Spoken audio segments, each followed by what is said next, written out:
Hello guys, our vlog for today is about unboxing with my expandable bag for travel purposes.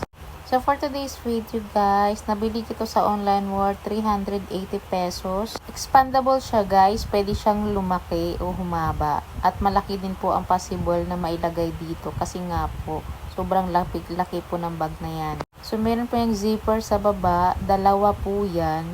So dalawang expand ang mangyayari.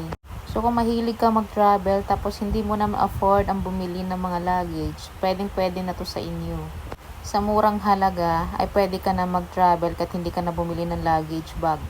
At ito yung nakaganda sa kanya guys dahil meron siyang kasamang gulong. May 4 na gulong po yung kasama sa pagpadala sa iyo ni seller.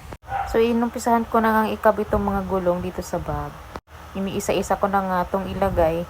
So sa umpisa nahirapan nga akong ikabit yan hanggang sa nakuha ko na kung paano siya ipasok. So pakita ko sa inyo guys kung ano yung ginawa ko dyan. Yung sa gulong na yan, yung may parang dulo, meron kasing lusutan dyan sa yung tinuro ko na yan.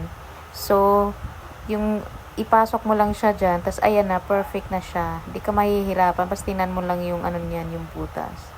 So para sa akin, hindi naman siya mahirap ilagay. At mabilis lang talaga. At ito na nga po yung finished products niya. Ang ganda. At waterproof pala yan siya guys. Kahit nabasa yan siya sa labas. Yung item mo sa loob, hindi po yan nababasa. At may packets pa po yan sa labas at saka sa loob. Kaya maganda din talaga siyang gamitin sa pag-travel. Dahil marami ka talagang madadala na gamit. Talaga namang di ka mahihirapan pag ito yung dala-dala mo.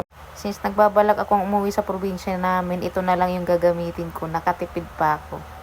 Bye-bye!